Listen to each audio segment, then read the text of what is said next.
Alright guys, welcome back. So this is just another off-the-cuff sort of video.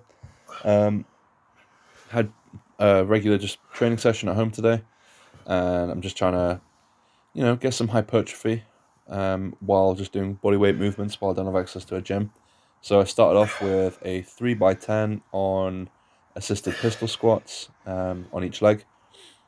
So yeah, I've got really long calves and femurs, so it's really hard for me to get into that really deep position on a single leg squat without kind of falling over. It's just the balance isn't there yet, so I'm trying to practice that and stuff. But yeah, if I just put my hands on something and kind of support myself in that position, it's still all the load, like majority of the loads on my legs. I'm not deliberately using my arms to help and push myself up. It's literally just as a support. So 3x10 felt really good. That's 4 reps up from my last session of this. So last session I got 8, then 10, then 8. So yeah, I was just getting used to the movement and stuff like that. But this felt much better, and the RPE was probably lower as well. So I'll probably push it a little bit more next session. I'll probably go for a 3x12, and that'll be approaching that RPE 9 towards 10 probably on that last set. So really want to up the intensity while I don't have access to weights. But felt really good, and I'm really getting used to the movement, and I actually feel a ton of stimulus on my quads, more so than squats, especially when like with barbell squats, just because I'm making sure they're really deep, I'm slowing it down, and it is a lot of load really on one leg. So I'm definitely going to be making some hypertrophy gains over this next couple of weeks. So when I do get back to the gym, I should be in an all right state to get back into a new mesocycle of training, where I'll probably just be doing more hypertrophy stuff, to be honest. I don't have any goals for hitting any big singles currently. I'm just really enjoying the hypertrophy, kind of dabbling with a little bit of strength stuff, but we'll see what happens. If I do end up doing this DUP style of training, I will be doing a little bit of everything, but I think the overall focus will just be volume, because I've not really had a good stint of time in a volume block for a while. And I don't just want to do 4 weeks, 8 weeks. I want to do like a good 16 to 20 weeks of volume stuff, and then taper in a few singles, a few triples, or whatever. And then maybe after that, if we've made some good progress with hypertrophy and I'm feeling in shape to get back to hitting some big PBs, then that's what we'll do. But yeah, generally just enjoying training. Like I said in the last video, I want to just keep the calisthenics movements in. Even when I've got access to the gym, I want to be better at certain things, not just the big three. But yeah, you can see here it's getting pretty rough, just burning. But yeah, no, really enjoyed today's session. You'll see soon after this that I'm going to be doing a sort of assisted, not assisted, a banded sissy squat set. So I have elevated heels here. I slip a little bit there. I've got elevated heels just so I can get really deep. And just because I've got really bad dorsiflexion. I've always been training it and stuff, but like I said, I've got such long femurs and really poor ankle mobility that I need that extra boost at the moment if I want to have an effective training. So I just rep this out basically. I got 30 reps last time without the band. I could have got more, but like I said, I don't need to go balls to the wall. It's got I want to be able to progress each session. I don't want every single set to be absolutely to failure, because it'll affect following sets, and then your overall volume will probably be lower in the end, and then you're actually just, even though you've technically trained harder for your first set, you're getting less volume in, and that's not what we want for hypertrophy. So I think I get 32 reps, maybe. I think I did get more than 30. I think I got 30 last week, but I did go for it. I just call this an RPE 8 sort of set. No, it's not 2 reps in the tank, which RPE usually is, but in terms of just difficulty, it's probably an 8 out of 10. It's hard to judge these things when it comes to 30 rep sets. You don't normally do sets like that. It's easy to gauge RPE when you're doing like sets of 5 to 10, but sets of 1 to 10. But yeah, for 30, I just talk about moderate stress to high stress, just because you can always rest a little bit longer and pump out a few more. So then followed up with 3 sets of single leg calf raises on each leg, I just took these to failure today. It's calves, like it's not something I care about progressing too much. Like obviously we'll progress them, but yeah, it's probably an area that I want to push into the higher threshold of RPE. So we'll call it a 9 or a 10. But these were generally good. I did less reps than last week, but I slowed down the tempo. I go a little bit deeper, and I found that I was even like extending a little bit higher at the top. They were less bouncy, so these were really good. And that's kind of what you want to do for calves. You want to really, really focus on them and give them that time under tension, and just really get a feel for mind muscle connection for them, because they're such an annoying group to try and grow. And I've got terrible calf genetics. Um, like I've been putting a lot of work into them for a long time, and I'm starting to see some really good progress now. From the back, they look terrible just in general, but when I'm actually doing the movements and stuff, I can see some improvements. A little bit of definition there, so pretty happy with that. And yeah, don't underrate your calf training. You might as well throw it in at the end of a workout. It's not going to add any fatigue to your training. Really, it's you can do it at the start, you can do it at the end. Like it really doesn't matter. Probably wouldn't do it before squats or anything, but like it's not going to affect anything really. Um, so yeah, generally good. I think I got 3 sets of. I think it was 16, then it was 13, and then I think I get like 8 or something. No, I might have got 10 on the second set and maybe 8 on the last. So I was really feeling it. And then after I do these sets, I do kind of like a little burnout. I just kind of do just regular calf raises, so both at the same time.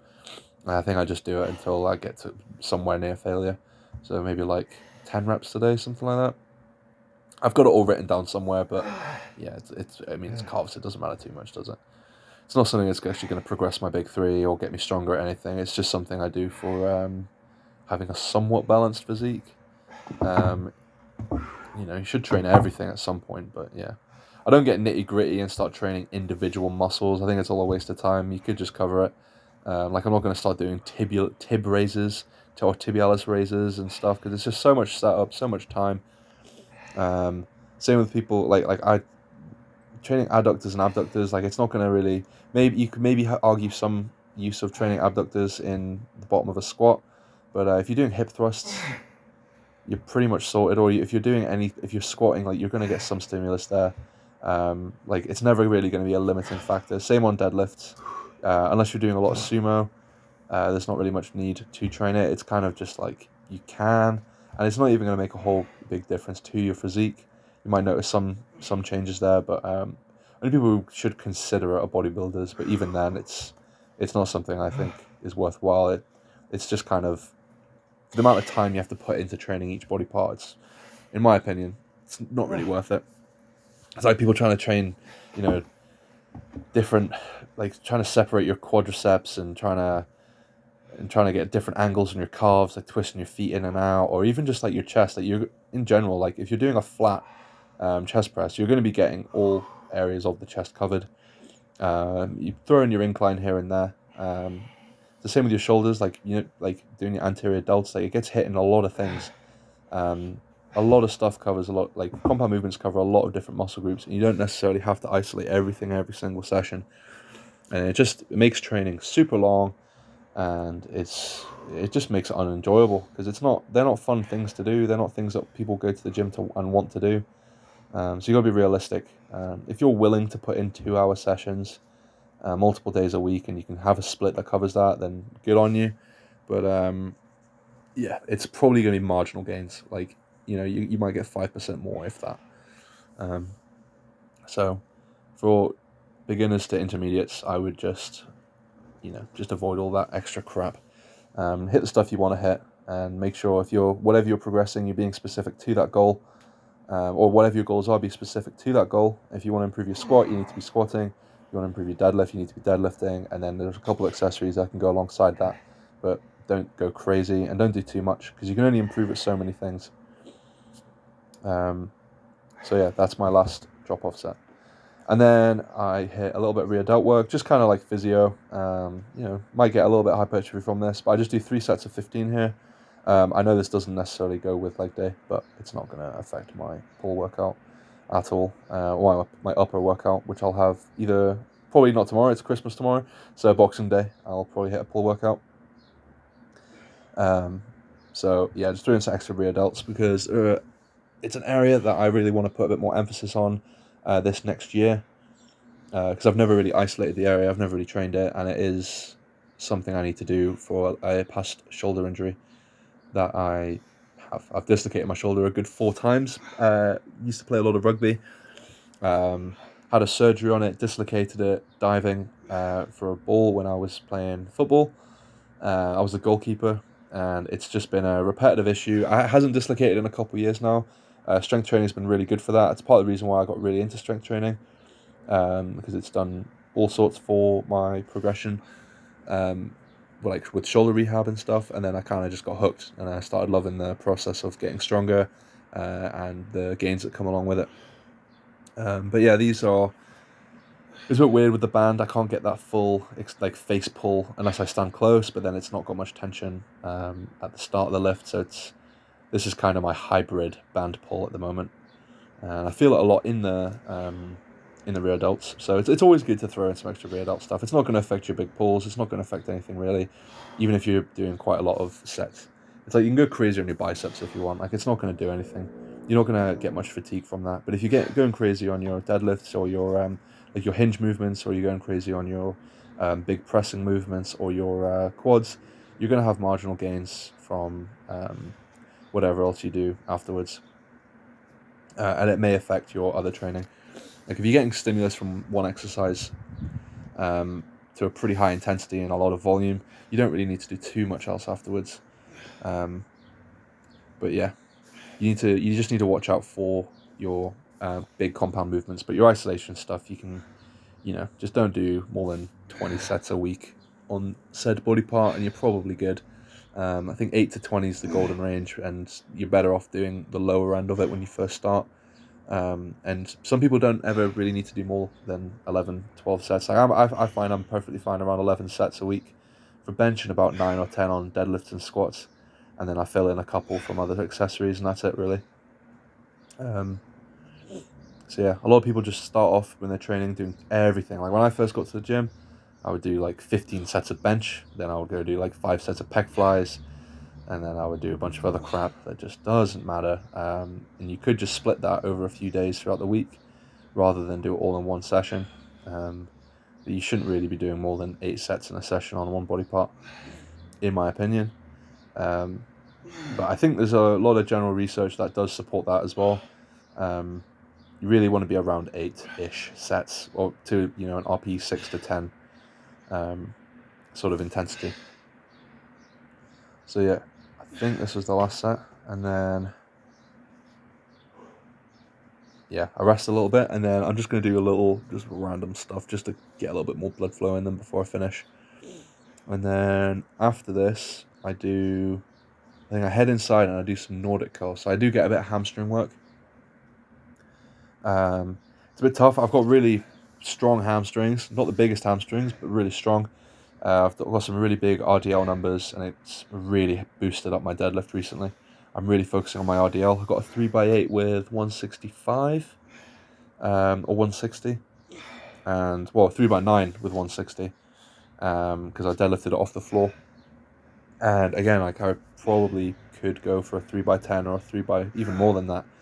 But I think when I get back to training, I'm going to do a top set and 2 back offs instead, and I want to push my top set of RDLs towards 180, 180 plus. I think it'll be really cool, and that'll be get some beefy hamstrings. I might even switch to 10s, treat it slightly more like a hypertrophy movement, because it's something I don't want to risk tearing anything, so I'm going to push my RDLs a little bit higher for reps. But yeah, pretty happy with the hamstring progression. But at home, I find it really tough to train hamstrings. It's I'm doing Nordic curls at the minute, and they are tough, but I only really feel it at the very top of my hamstrings. I don't know if there's I don't know anything behind it, but I need to find another hamstring movement that I can do at home, because I feel like I'm not getting enough stimulus, and I don't want to have to do like 6 different sets on the same on the same movement to try and get a good stimulus. I want to find, maybe two exercises and split it between the both of them. So yeah, I just do a little bit more here. Just kind of get my rear delts finished. Good blood flow work and just general prehab stuff. And then I also hit some ab stuff today, so that was pretty rough. I've got like an ab wheel, and I've done 2 sessions with it now, and I've had the worst abdoms I've ever had from this thing. It's brutal. But ab work is another thing I really want to progress this year. I want to get weighted planks into the program. I need to improve my bracing and efficiency at bracing. It's something that really affects my squatting. Um, I find that I gas out more from the lack of bracing skill and ability than I do from actual failure in my quads. Like I'll start leaning forwards too much, or lean forwards to or leaning back to try and reduce the strain.